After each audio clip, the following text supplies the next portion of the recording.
Well, I'm ready whenever you are. All right. Should I look at you? Yeah, okay, we can do that. Okay, that sounds good.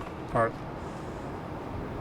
All right, I'll provide a brief update. My name is Scott Erland, I'm the Knoxville Police Department Communication Manager. Provide a brief update on this morning's officer-involved shooting off of Santala Drive.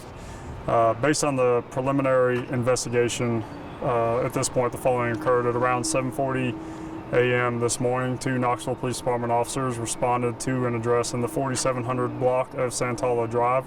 That was in regards to a domestic situation where a man was reportedly armed with a gun.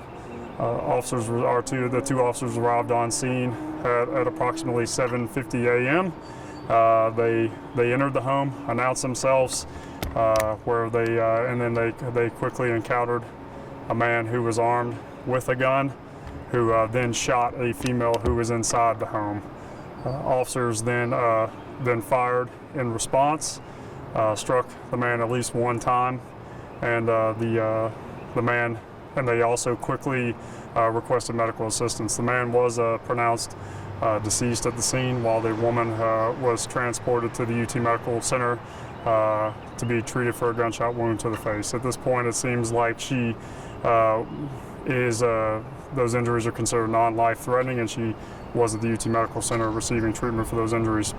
Per standard protocol, the Tennessee Bureau of Investigation will lead the investigation, and the Office of Professional Standards will conduct an internal administrative investigation regarding the policies and procedures of the department.